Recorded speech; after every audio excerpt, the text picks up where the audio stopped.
Fala, torcida São Paulina, começando mais um vídeo aqui no canal, trazendo todas as notícias do São Paulo, que jogou ontem e empatou com o Bolívar lá na altitude de 3.000, lá vai pedrada. E, obviamente, quero que você deixe aí nos comentários o que você achou da partida. Acha que foi um bom resultado? Deixe aí nos comentários. Antes de mais nada, já sabe, deixa aí embaixo, deixa o like, se inscreva no canal, ative o sininho de notificações. Tem vídeo todos os dias aqui no canal. Nós vamos assistir o vídeo e no final, tu sabe, eu volto. A gente fala desse resultado que, pra mim, foi muito importante pro São Paulo e de boas surpresas de estreias. Créditos eleitorais, deixa a descrição, sem mais enrolação, simbora pro vídeo. Oitava de final contra o Bolívar, terminou empatado em 1-1. Eduardo Afonso chega agora com todas as informações. Olá, amigos do Sport Center. O São Paulo conquistou aqui em La Paz, nos 3.600 metros de altitude do estádio Hernando Siles, um bom empate no primeiro jogo das oitavas de final da Copa Sul-Americana.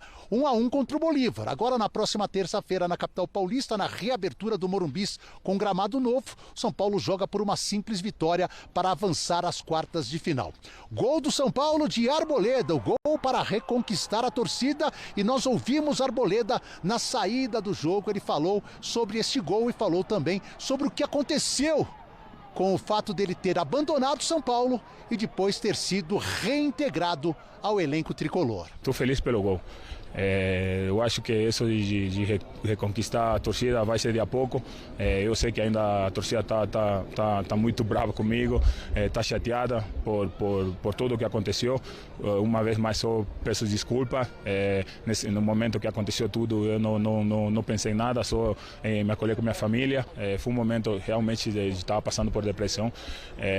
Inclusive comecei a ler, sabe, quando a gente está entrando nesse problema de depressão, esses negócios. E é justo o que estava passando nesse momento. Como te falei, não pensei em nada, só pensei em fugir, em sair. Não tem nada a ver com gente de fora. Esse mal-entendido sempre vai ter gente que fala, mas é só deixa com Deus.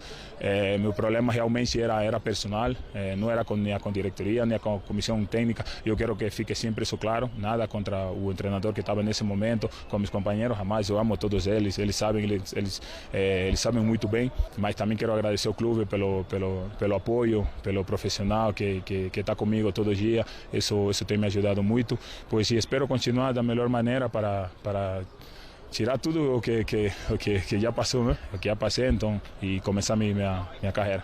A partida contra os bolivianos marcou também a estreia de vários jogadores. Newton, Domingos Duarte, Iago Borduque, que fez a assistência para Arboleda, e no segundo tempo também do angolano Buta. Com isso, só o Vitor Sá, dos contratados, não entrou no decorrer da partida. Se o resultado foi bom nesse recorte único da partida contra os bolivianos, num recorte mais amplo, mais extenso, o São Paulo continua com resultados bem ruins. Em 14 jogos, uma única vitória, são agora 7 empates e 6 derrotas. E Dorival Júnior continua também devendo, tem uma vitória, tem 4 empates e 3 derrotas. Próximo compromisso do São Paulo pelo Campeonato Brasileiro, onde o time não ganha há 8 jogos, contra o Coritiba, sábado no estádio do Morumbis. Aqui de La Paz, da fria La Paz, Eduardo Afonso para os canais ESPN. Boa, bora lá. Vamos falar um pouquinho mais sobre essa partida. Importantíssimo esse empate fora de casa, quando a gente pensa que foi um jogo na altitude, e também um jogo importantíssimo para o Arboleda, né? Como ele mesmo falou ali na sonora que o Edu trouxe pra gente. A torcida ainda tem raiva dele, né? E ele traz ali, fala de uma situação muito delicada em relação ao momento que ele estava e está passando na questão da depressão. Então o gol, de fato, é algo muito importante para ele, o primeiro dele na temporada. Enfim, depois de tudo o que aconteceu com ele e com o São Paulo nos últimos tempos, Doug. Pois é, né? Do Arboleda é uma questão muito específica e acho que é algo que é muito importante de ser acompanhado, né? A gente tem a questão de depressão, é algo muito sério para ser tratada, e em relação até o tudo que está acontecendo, né? Não só no futebol, mas as outras pessoas e tudo mais. Então acho que é um tema sempre muito delicado para a gente tratar, então que possa tudo ser resolvido com a Arboleda. Lógico, teve os episódios com torcida que ficou insatisfeita, que aconteceu tudo isso, mas o gol acaba sendo muito importante, né? Em relação ao jogo do São Paulo, acho que ele consegue um empate que não só pelo o resultado em si, mas a atuação do São Paulo achei positiva. Você pega um primeiro tempo em que conseguiu fazer o gol, não sofrer tanto assim com o Bolívar. Acho que a estratégia do Dorival foi importante de colocar 2 meio-campistas, não ter ponta, para ficar esticando o jogo. Na altitude não um bom cenário interessante, né? O Bobadilha de um lado, o Marcos Antônio. Então é um time que tentou mais ter a posse, lidar com esse cenário e fez muito bem, né? O Iago dando assistência, e esse é um ponto que eu queria tocar. Os estreantes foram bem, né? Newton, Iago, Domingos Duarte. E o Domingos Duarte, acho que você nem deve saber o que é altitude, né? Ele já teve um intensivão logo de cara, foi para La Paz logo de cara. Talvez nunca tinha passado por um cenário como esse. E conseguiu, acho que, ser assim, uma estreia bem positiva desses 3. E no segundo tempo, naturalmente, tem uma queda física, o Bolívar teve muito volume, e é natural, né? As equipes que têm jogado no futebol boliviano, sempre a gente lida com esse aspecto. Então, é um São Paulo que acho que, apesar da chance até de ter tomado a virada no final, eu gostei da atuação, acho que dentro da estratégia do que pensou o Dorival, a forma como foi executada, e sai com um bom resultado. Lógico, o São Paulo só venceu o Boston River nos últimos 14 jogos. Mas ontem não era sobre conseguir vencer, né? Acho que você estar numa boa situação para a volta, e o São Paulo conseguiu isso, e ainda deixando esperança para o torcedor em relação à estreia desse trio que eu mencionei.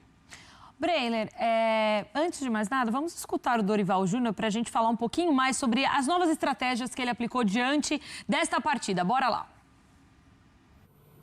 Nós jogamos uma partida em que, no primeiro tempo, nós cumprimos tudo aquilo que havíamos programado, em termos de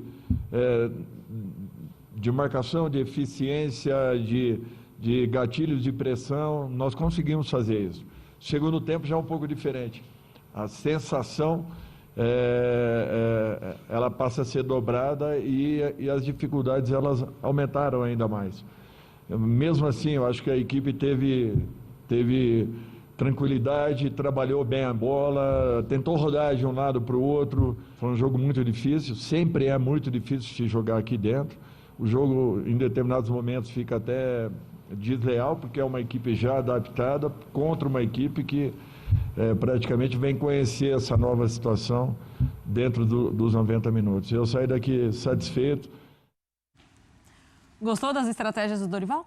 Assim como o Dom, que gostei do plano de jogo como um todo, né? Até a estratégia do São Paulo se adaptando à altitude de La Paz, chegando em cima da hora, o sistema tático com 3 zagueiros, a possibilidade de desacelerar o jogo em vários momentos. Então, para mim, o Dorival fez um plano correto para o que a partida pedia. Também gostei da atuação dos reforços. O Iago, muito seguro pelo lado esquerdo, né? Um lateral com muita rodagem pelo Bahia.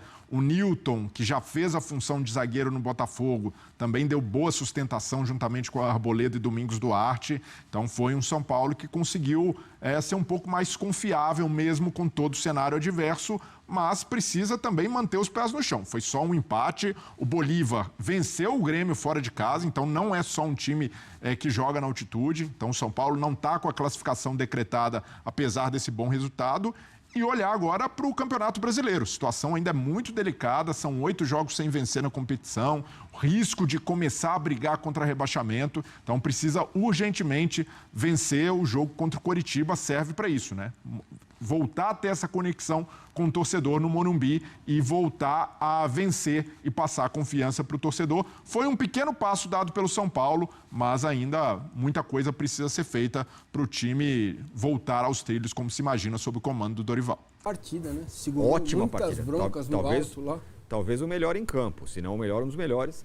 E aí, depois tomou um empate no segundo tempo, que até que não está mal, Arnaldo. E aí com boas estreias. Domingos Duarte estreou bem, o Iago estreou bem. Vamos lá. Eu acho que vamos primeiro pelo time, depois a gente pode falar especificamente do Arboleda e dos torcedores que não comemoram gols dos times, dos próprios times. No São Paulo isso existe. No Corinthians não, mas no São Paulo isso existe. Enfim. A gente falava aqui antes, na prévia, que a possibilidade do São Paulo atuar com um jogador mais de marcação no meio ou na zaga no lugar do Ferreirinha era gigante. E era provavelmente o Newton. Por que o Newton? O Newton, além de ser um jogador mais jovem, mais alto, com mais vigor, ele já tinha jogado esse ano em Oruro, que é mais alto que La Paz, pelo Botafogo, e tinha ido muito bem. Aqueles indícios, você não é teu jogador, Quem jogou aqui na altitude? Eu, professor. Quanto tempo você jogou na altitude, em Oruro? Todo o tempo. Aí foram ver o Newton lá contra, acho que foi o Always Ready, se não me engano, pelo Botafogo. E aí reforçou a convicção. Não, esse cara é importante para esse jogo. E ele foi, até eu dei entrevista depois, não senti nada. Tem jogador que não sente nada. E acho que pela presença do Newton, o São Paulo mudou a forma de jogar. E ele não atuou como volante, ele atuou como terceiro zagueiro. O São Paulo foi para a linha de 3, linha de 5. Com outros 2 estreantes na linha de 5. Né? O São Paulo tinha uma linha de 5 em que 3 caras se estreavam no jogo. Um português, um que veio do Botafogo e outro que veio do Bahia. E os 3 foram muito bem na linha de 5. Né? O Newton mais pela direita, o Domingos Duarte na esquerda, embora destro. E o Iago, que também foi muito bem no lado esquerdo, é um jogador que defende melhor que o Wendel. E tem a bola parada. Que no futebol hoje, um time precisa de alguém para bater escanteio. O Arthur fazia todas as bolas paradas do São Paulo. Foi o Iago a bola parada, ele bateu, o Arboleda fez o gol. O primeiro tempo do São Paulo com linha de 5 e Marcos Antônio mais solto pela esquerda, Bobadilha mais solto pela direita, Luciano e Calera foi quase perfeito. Na altitude é muito difícil jogar assim. Porque o Bolívar não conseguia sequer, deu um arremate a média distância, sequer cruzar bolas ou fazer a transição para chutar de média distância. Óbvio que o segundo tempo vai pagar o seu preço. No caso do São Paulo existe uma dúvida, né? Todo segundo tempo paga um preço. No nível do mar, e acho que isso vem de antes do Dorival, mas está muito latente com o Dorival. Só que ontem não é um parâmetro ideal para a gente analisar isso, né? Porque em La Paz, 3.800, o segundo tempo, sabe quantos gols o Bolívar sofreu no segundo tempo no seu campo nessa temporada? 0. 0. No primeiro tempo, os 2 do Grêmio que ele sofreu foi no primeiro tempo, naquele jogo maluco no 2-2. O adversário vai perdendo a capacidade de, não só física, de raciocinar. Né? E aí, acho que o São Paulo foi cedendo, teve que fazer as trocas óbvias. Aí as trocas são mais por eu não aguento mais, não aguento. E acho que a primeira, a do Iago, foi por conta do cartão, ele vinha muito bem, mas o Bolívar jogando muito por ali, a possibilidade, ainda mais com o Roldan apitando, do cara ser expulso era gigante. O Roldan, parênteses, o Roldan é demais. O Roldan é um árbitro da América do Sul que tem um histórico maravilhoso com o São Paulo, desde que ele expulsou o Luiz Fabiano depois de um jogo pela Libertadores em, sei lá, na década passada. Foi quem expulsou o Calera na final da Sul-Americana, etc. Mas o Roldan ontem ele estava apresentando aos atletas as novas normas da FIFA, de contagem. Só que ele contava assim, pro time da casa. 1, 2, 3, 4, 5. Eu falei que ia acontecer isso ontem. Você falou, mas então, o ritmo da... E isso é uma dica para quem acha que o árbitro tem mais poder sobre o jogo.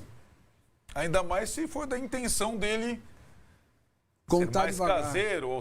E pro Rafael, 1, 2, 3, 4, 5, chuta aí. O Rafael não sabia o que fazer, cara. Rafael que demora um ano para cobrar qualquer coisa. O Rafael, não é só por ser, o Rafael é um jogador que tem uma dificuldade grande com os pés. Para ele ter precisão, e canhoto que é, ele precisa ajeitar o corpo certinho para a batida, senão a bola não chega.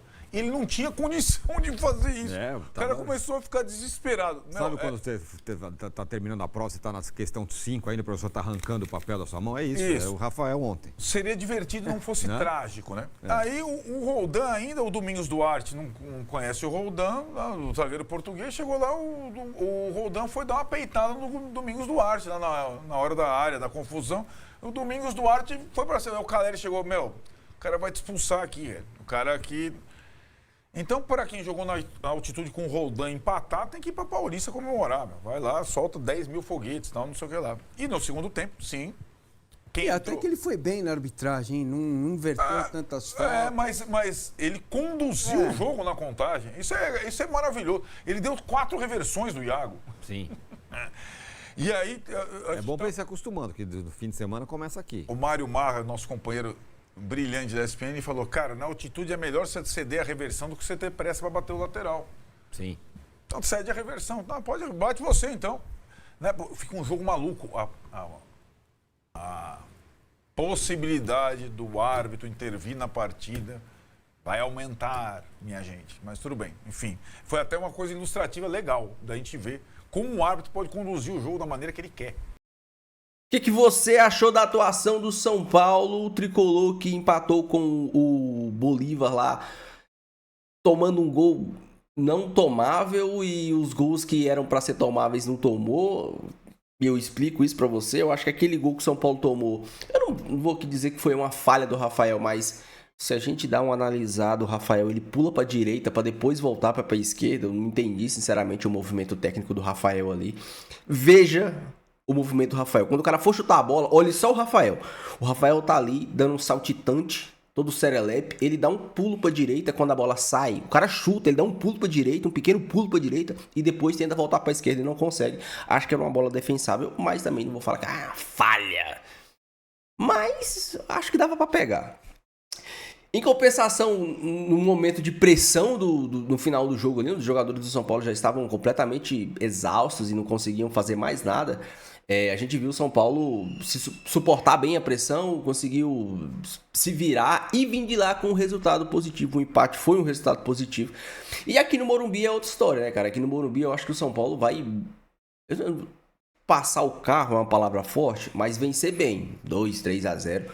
Acredito, o time do Bolívar lá na altitude demonstrou buracos, demonstrou problemas ofensivos. O São Paulo demonstrou problemas defensivos e ofensivos. O São Paulo, por alguns instantes, conseguiu segurar, manter a bola, trabalhar a bola, gerar jogo. Acho que se o São Paulo tivesse tido até um pouco mais de coragem, o São Paulo, principalmente no primeiro tempo, o São Paulo poderia ter vindo de lá com um resultado melhor. No segundo tempo, a gente não pode falar muita coisa, porque claramente o time do São Paulo cansou. E por conta da altitude, eu acho que o São Paulo tem perna. O jogo contra o Grêmio, o Grêmio sentiu muito no segundo tempo. O São Paulo estava mais inteiro, mas o jogo lá da Colômbia não tinha como. O São Paulo estava completamente pesado no segundo tempo, estava literalmente sem conseguir correr. E o que isso diz pro jogo da volta? Ou melhor, boas estreias pro jogo da volta. O Domingos Duarte é uma boa estreia, fez uma excelente estreia, assim como o Iago. O Nilton eu achei ok, tem muita gente que falou que o Nilton fez um baita jogo. Eu acho que o Iago e o Domingos Duarte foram gratas surpresas. E pro jogo da volta, o São Paulo pode até pensar em, eu não vou falar dar uma mistada, mas talvez colocar o Domingos Duarte titular. Dar uma azeitada nesse esquema, não nesse, porque ficou quase uma linha de 5, né, mas talvez fazer do Marcos Antônio ou do Arthur esse meia. O que o Crespo usava? O Crespo usava 3 volantes, um 10, Luciano e o Caleri na frente. Ele pode fazer isso, ele pode recuar o Arthur para jogar de 10 e deixar o Luciano e o Caleri na frente. Ele pode fazer isso pro jogo da volta, porque você vai precisar de um time técnico, de um time que tem a bola. Se você colocar ali Nilton, Marcos Antônio e Bobadilha, ou Marcos Antônio, Danielzinho e Bobadilha, por exemplo, o Arthur para jogar de 10 e o Luciano e o Caleri na frente, você tem um Arthur que, por mais que ele seja um ponta, eu acho que ele tem capacidade técnica para ser esse articulador, para dominar, eu acho o Arthur mais rápido, mais técnico e mais móvel que o Luciano para atuar nessa função de 10. O Luciano, eu acho que ele mais próximo do Caleri, mais próximo do gol, ele tende a render mais. Então, acho que na falta de um meia mesmo, que o São Paulo não tem, acho que ele poderia fazer isso ou colocar o Marcos Antônio ali e colocar os 3 caras atrás dele, né? Colocar Pablo Maia, Danielzinho e Bobadilha, por exemplo, e o Marcos Antônio ali mais na frente como esse 10.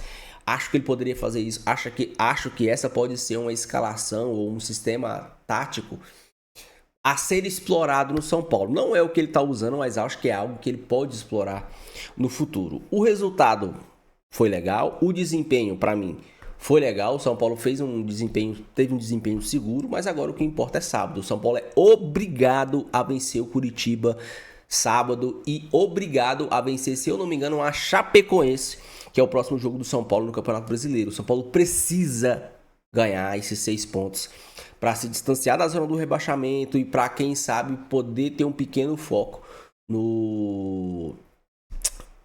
na Copa Sul-Americana futuramente. Esse mês de nós estamos em agosto e setembro vão definir o futuro do São Paulo para o resto da temporada. Se o São Paulo vai ter uma gordura, ter uma folguinha para poder focar na Sul-Americana e se classificar diretamente para a Libertadores, ou se o São Paulo vai literalmente despancar mais na tabela e vai ter que largar a Sul-Americana para focar em não ser rebaixado no Campeonato Brasileiro. Enfim, quero que você deixe a sua opinião, deixe seu comentário, não esqueça de deixar o seu like, se inscrever no canal. Fiquem todos com Deus, até o próximo vídeo e valeu!